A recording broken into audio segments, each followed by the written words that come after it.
Welcome everyone to a new episode of the Conscious Action Podcast. I am Brian Berneman, your host, and I have the pleasure for this episode to be joined by Christine Langdon. I'm going to ask, just like I do with all of our guests, Christine, if you can please introduce yourself to all of our audience. And first of all, thank you so much for taking the time to be here with us. Kia ora.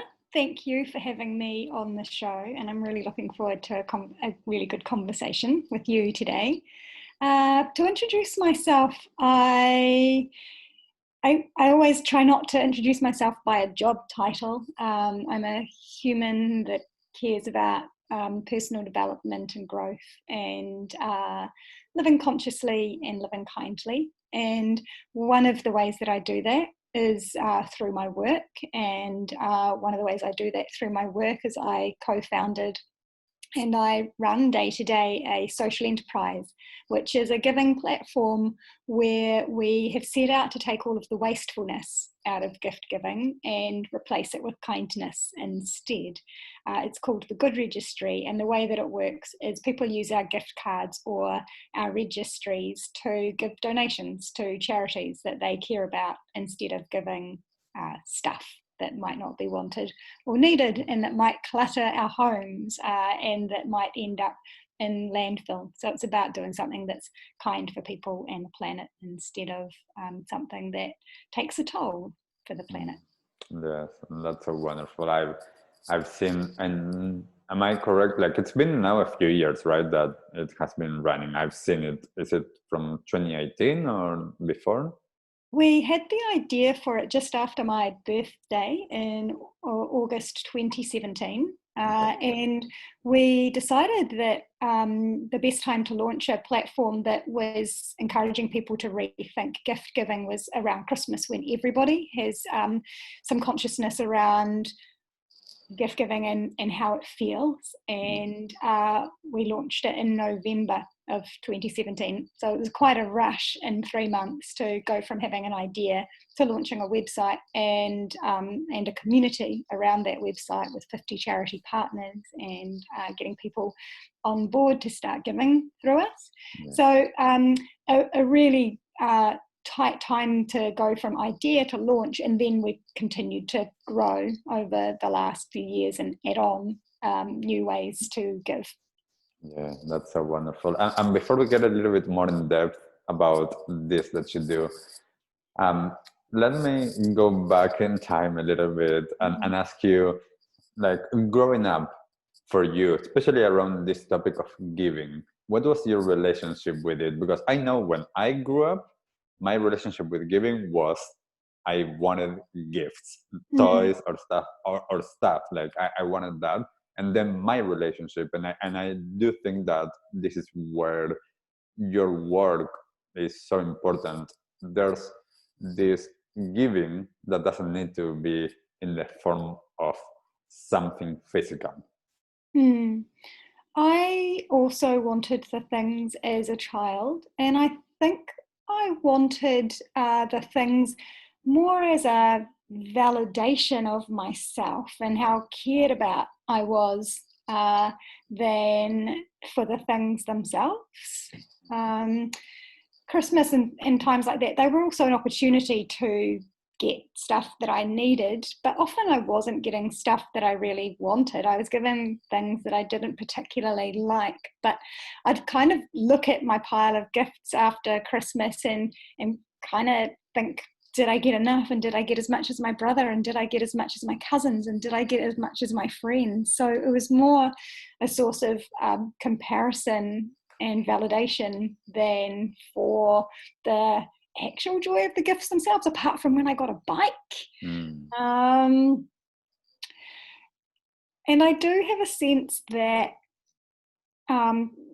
we create that for children, that because we have a culture where gift giving is so deeply ingrained, it's expected, and children are looking around at what others are getting and what others have, and comparing what they've got with what other children have got.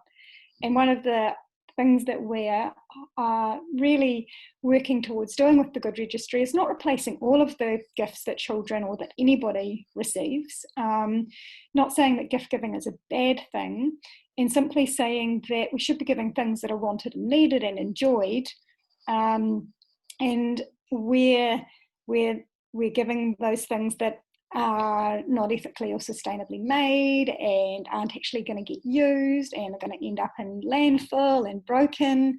Let's rethink those sorts of gifts. And there's an opportunity there, if you're talking about children, to give children the opportunity to see that celebrating their birthday doesn't have to be about things for themselves. It can be about things, them doing something that's good in the world that they get to feel good about. And for the children that have used the Good Registry, and there have been a really good number, they've really enjoyed that sense of feeling like good little humans and seeing that they went out on a limb and did something different, and they got some acknowledgement from their friends and family for that, and that their bedroom didn't end up more cluttered with stuff, and that another child, potentially a lot of them have gone for children's charities to support, that another child who doesn't have as much as they've got to benefit, and they can feel good and kind. And we all like to feel good and kind, and that's a good experience to give children when they're young. And we're not suggesting that children do it for every single birthday either, and not for every single gift. That bike that they want, that they need from mum and dad, they can still get that. And it's all of those little gifts that the 20 children that come to their party turn up with, that were probably bought by their parents and probably bought in or maybe even being re-gifted. That stuff that they could probably do without, and could have that opportunity to use the experience to become young philanthropists instead.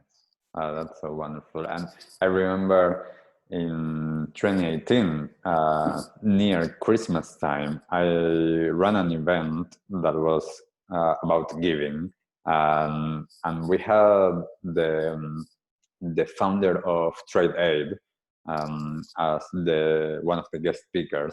We were basically exploring all the different ways of giving, and how for the majority of people, giving is so tied to a gift. And we were exploring, like also what you just mentioned, what we receive when we are giving as well, like, and as kids when we learn this. And then of course there's this, that for a lot of people it's quite a taboo to actually ask the gift that they want. Yes. Or ask for money. Like I remember at one point when in my family we decided, like instead of giving gifts, we were going to give money, and asking the other relatives or asking other people, it was a little bit uncomfortable. Yeah, and what we have set up at the Good Registry, we know it does make people uncomfortable. And we really acknowledge the people who have been willing to go first. And for them, they've seen the rewards of doing it, and they'll do it again. But we're not used to asking for specific gifts. What we tend to do is say, please don't give me anything, knowing that people are going to buy us something anyway, and that by saying please don't give me anything, we haven't helped at all, and we're more likely to get something that isn't very useful. It's reasonably common with things like weddings for people to have a wedding registry, and we find that people are quite comfortable to use the Good Registry, our registry function in particular for weddings. And children generally expect gifts, and it seems to be fine for children to use it for their birthdays. But the average adult who's having a 23rd or 37th birthday, where you're actually only going to get one or two gifts from family or friends, people are definitely much more reluctant to say, hey, I know you're going to get me a gift, so can you do this for me? One of the things that we did to recognise that is we started just with our gift registries, and people were uncomfortable using them if they didn't really want to say, hey, I know you're going to give me a gift, so I've set up a registry so you can do that. We introduced our gift cards, and that makes it much easier for if somebody's saying to you, what do you want for your birthday, to say, look, you don't have to give me anything, but if you really want to give me something, you could give me a good gift card from the Good Registry, and then I get the joy of giving the money to some charities I'd like to support. Yeah, that's so good. And I'm curious, can you tell me a little bit about before you actually co-founded the Good Registry? What were you doing, and what led you to actually say like, this could actually be an idea and this could actually work? Mm-hmm. I have always been really conscious about doing work that I enjoy, and that started with being a journalist, and I loved being a journalist for a long time, and then decided to move out of journalism because I started to move into management, and I didn't really enjoy management, and went into corporate communications and continued to gravitate towards work where I could feel like I was having some kind of social contribution through the work. So I worked for Child, Youth and Family, and then I worked for the Red Cross, and then I worked for a communications consultancy where a lot of our work was social good focused around mental illness and alcohol use and that kind of thing. From there, I worked for myself for a while, choosing jobs where that made me happy, and then was in a role doing at Z Energy as their community manager, and also I was teaching yoga for Koha, and the money that was donated was being donated on to charities, and I was teaching yoga in prison as well. And what I learned from that was, even though I was doing work for a corporate that was about social good, the work that I was doing outside of the corporate, where I could see a really direct line from me giving my time to improving the well-being of others, was the work that really lit my fire, made me excited, and I wanted more of that.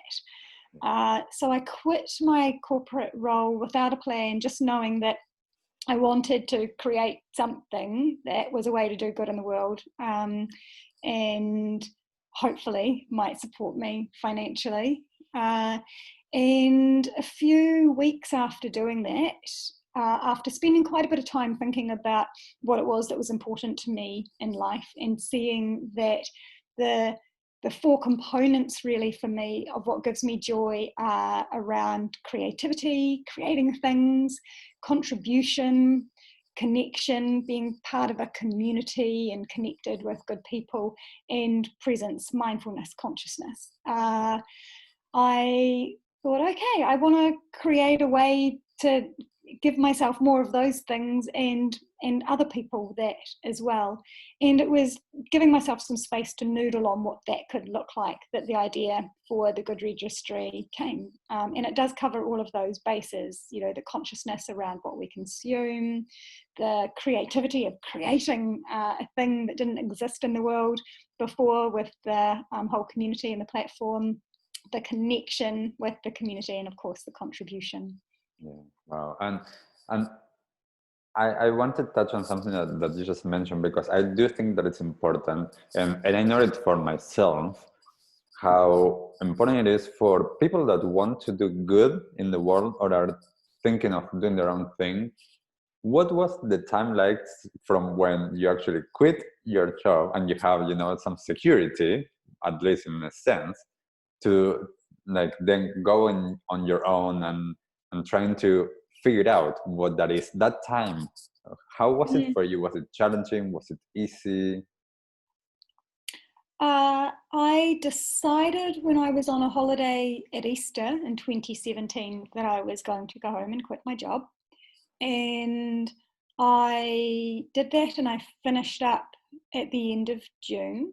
And by August, I had the idea for the Good Registry. And by November, the Good Registry was in the world. Wow. So not enough time to actually freak out or anything. There was more excitement than freaking out. Yeah. Definitely as we were building the Good Registry, there were moments where I felt a little bit sick with what I'd taken on, and had to trust that I'd started and I'd got there for the right reasons, and that the challenges that we were facing were challenges that were teaching me something.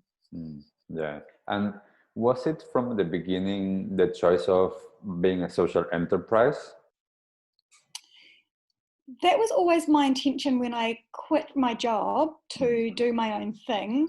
When I quit, my thinking was, I'm going to create more space for myself to live mindfully without worrying about income and that kind of thing for a while. I'm going to do more mindfulness practices, which I feel like I haven't had time for.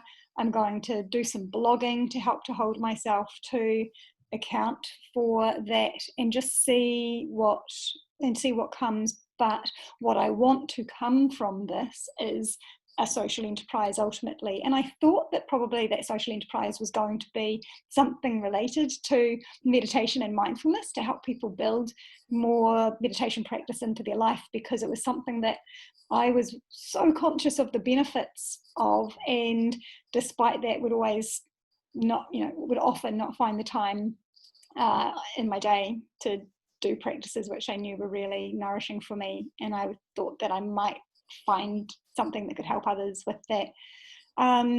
So I wanted to create something. I wanted it to be something that was a business, but a social impact business, and it ended up being completely different to what I thought it might be. Yeah, and I think I've talked sometimes, and I've talked with some people from Akina Foundation and some other entrepreneurs that studied social enterprises, and a lot of times talking with them, I feel like, why isn't this the norm? Like, why can't we just switch in the next couple of years for businesses to be all social enterprises? So if you have a business, you're a social enterprise. Like, and just switching the model for that instead of the model that the majority of business have, and how different the world could be, really.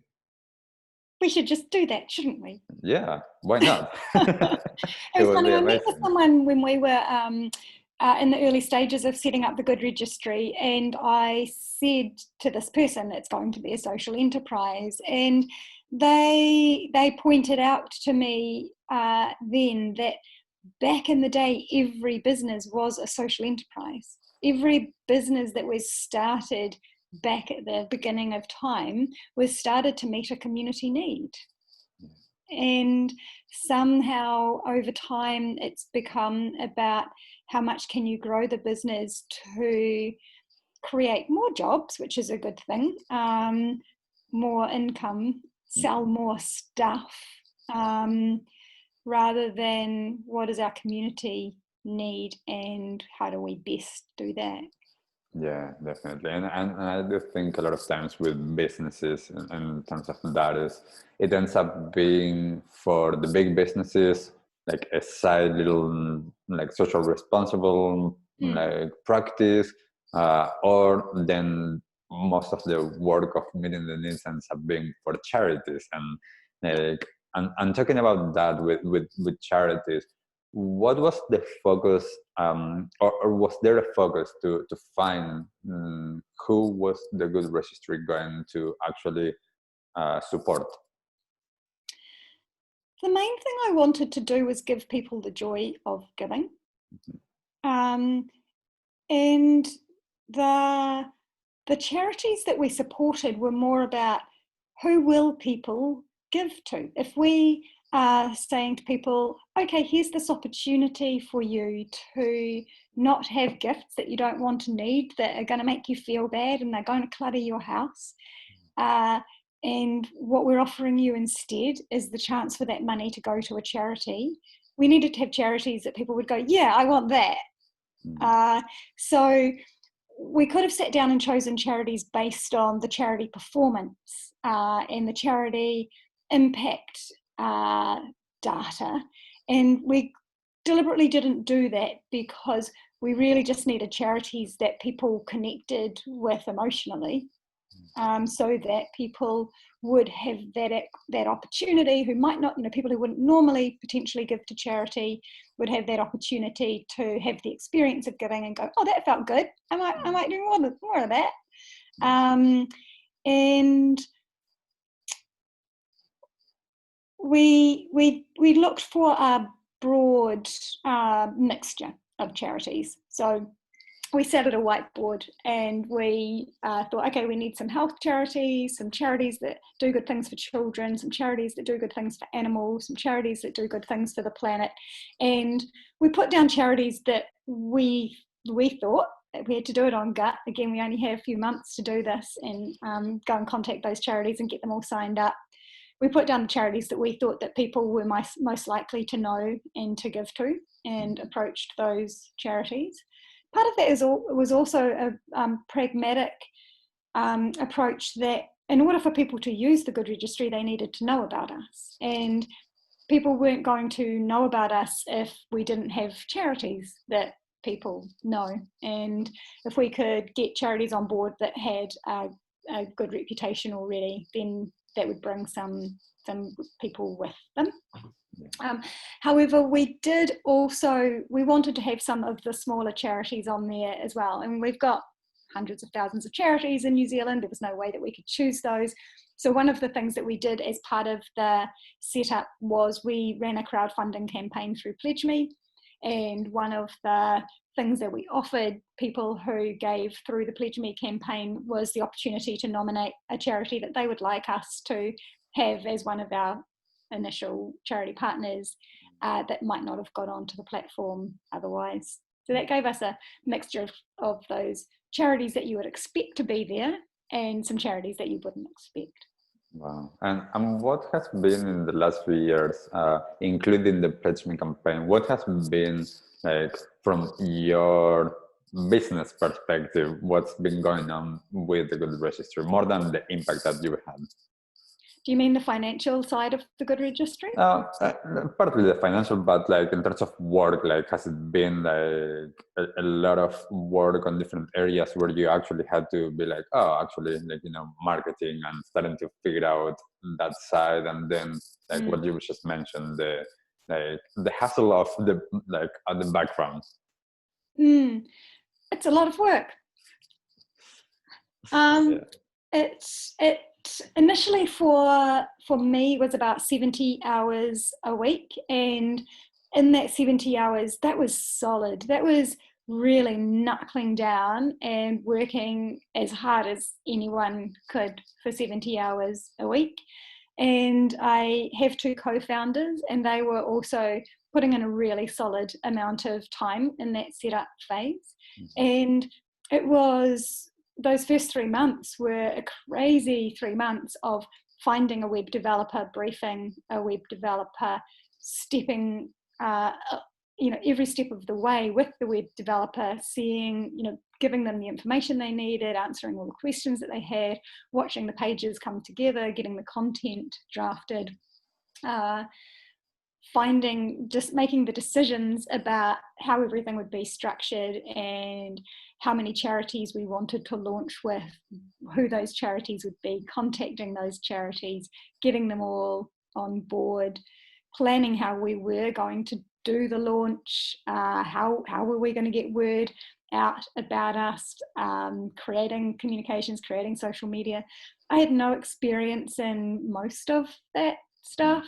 My experience was a good knowledge of the charitable sector, and my co-founder Sue McCabe also had a really good knowledge of the charitable sector, and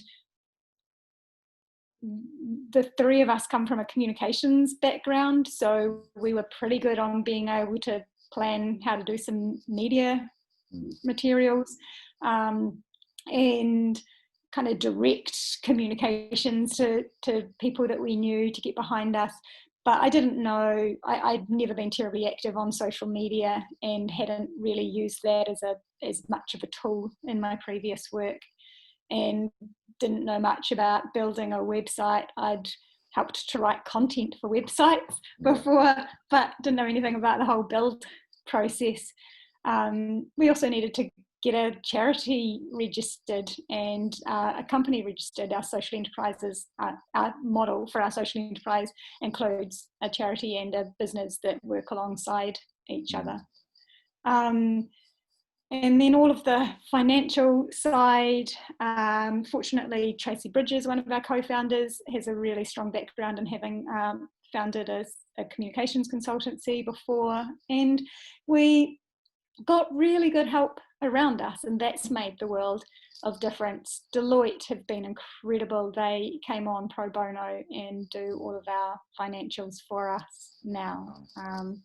And a legal firm called Duncan Cotterill got us all sorted with our legal documents.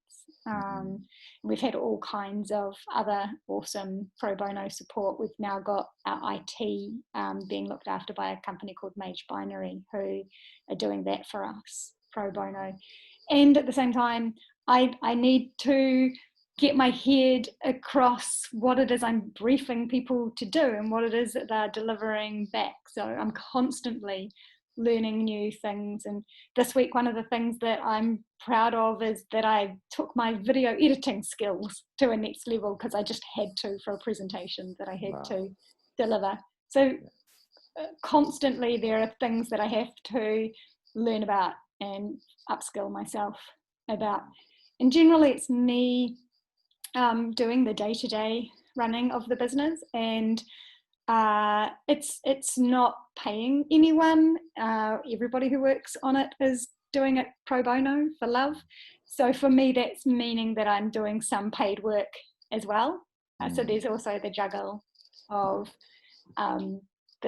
making sure that I've got enough time for the paid work and making sure that I've got enough time to keep the Good Registry growing at the rate that I want to keep it growing at. Yeah, and I think that for a lot of people, I've talked in the past few years with some younger people that have asked me, like they want to start their own business or their own social enterprise, and what do they do? And I had for the first few years, running Conscious Action, there wasn't any money. I was making my money doing the other work, and I was running all of these events and all of the work that I was doing with Conscious Action just for the love of doing it, because I think that it has an impact and it's doing good. So yeah, I think that it's really important for a lot of people to understand the amount of work that it requires sometimes. Sometimes we can make it work so well that we don't need it, but for a lot of us, it's we need to do multiple things. Yeah, and the reward is not in the money, and I think the rewards of life are not in the money. One of the ways that I've related to all of the time and money that I've put into this is that I could have spent it all on going on an overseas holiday, but this has been much, a way more incredible ride than I could have had if I'd done that. Or I could have spent it all on going to university and doing an MBA. And again, I've learned everything I could have learned from an MBA, and we've had this amazing impact, giving thousands of people the opportunity to experience the joy of giving and raising hundreds of thousands of dollars to go to good causes that they've chosen to give to, and helped the planet out heaps as well with getting people to be more conscious in their gift buying, and probably, hopefully, in the other ways that they use their spending power too. Yeah, that's amazing. And I want to ask you a few last questions. I know that we are a little bit tight with time, so I'm going to get right into them. So what is one resource that you would recommend people besides, of course, the Good Registry?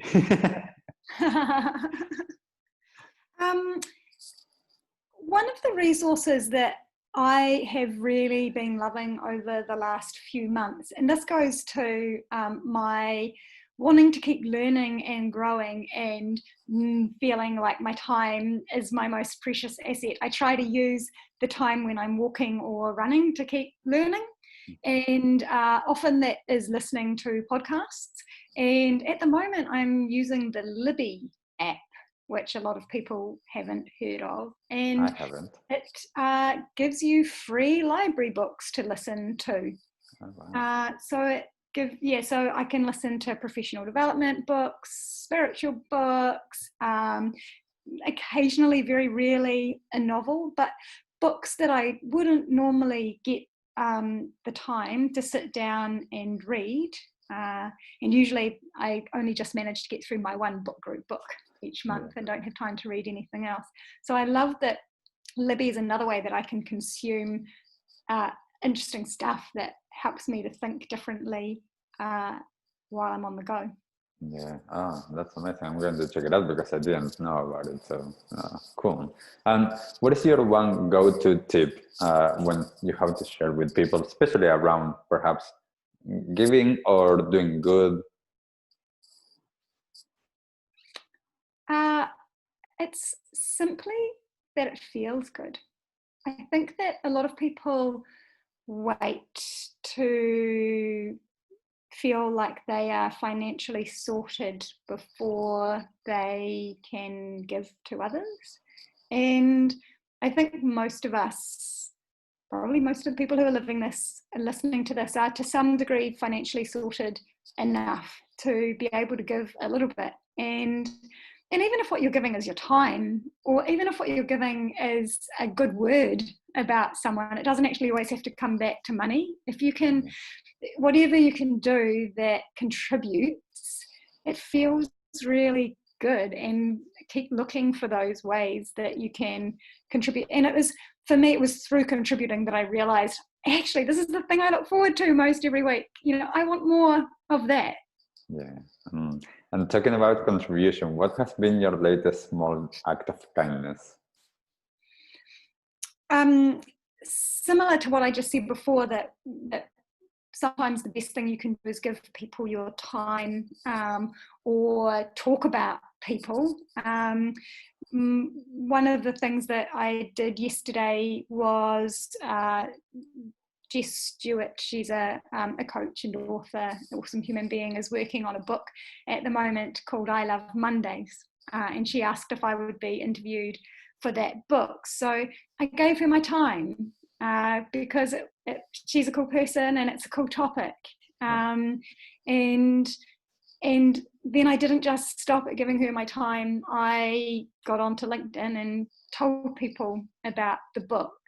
And I think that matters. If we can all just give people our time and tell other people about good things that we see going on, we can make a really big difference in the world. And it's a really simple kindness that anyone can do. Yes, definitely. And perhaps it's already this, but what is the one thing that you wish that everyone in the world knew? I wish that we all knew that we could live on less, firstly. People seem to have a cultural sense that we don't have enough, and we do have enough. And the planet has enough. We're not going to run out of anything if we all just have what we need. And building on that, remembering that every dollar that you spend when you are making a conscious decision to buy something else, that decision is a vote for the kind of future or the kind of planet that you want. And if you can stop and think, what's the vote that I'm making before you spend that dollar, you'll make a much better choice. Yes, definitely. I often talk about voting with our dollars, and it's such an important topic to have, and for that, we need to develop more awareness and more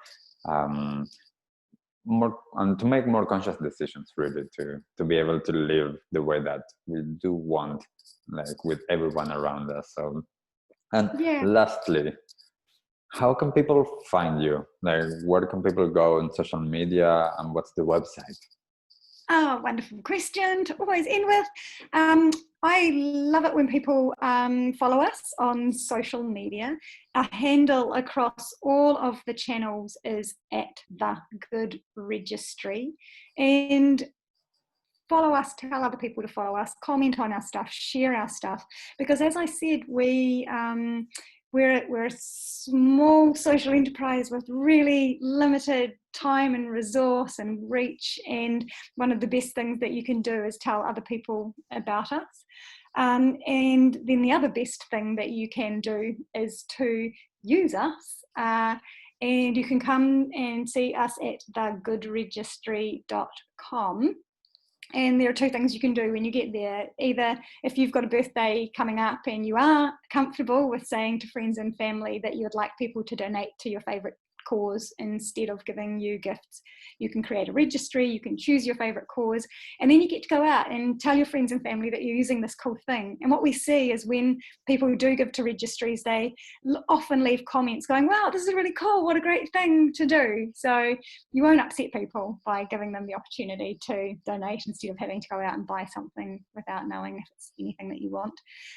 Or if you've got a gift to buy for someone and you don't know what to get for that person, then give them kindness and get them one of our good gift cards, and then they can use that to go and choose which of our 65 charity partners they'd like to give it to. And they can be like the kids in the lolly shop, and if they've got a $20 gift card, they could split it between 4. If they've got a $100 gift card, they can split it between 20 if they want to, or they can give it all to one, and they can have fun with that and they can feel good. Wonderful. And thank you so much for your kindness, for your time, for being here, and for sharing what you're doing, that I do believe that it's making such good in the world. And if everybody would be following just like you did, like your own journey of choosing how are you going to have an impact, the world could be a little bit different. Thank you for having me, and thank you for all that you're doing to help encourage people to have conscious actions as well. It's really important work. Thank you. Thank you. And thank you for everyone listening. And if you're listening, we are going to have on the show notes, follow the Good Registry and go, and especially for the upcoming holidays, use that, give to people in need, give to these charities, use the platform, and hopefully you learned something interesting on this episode. And we're looking forward to the next one. Bye.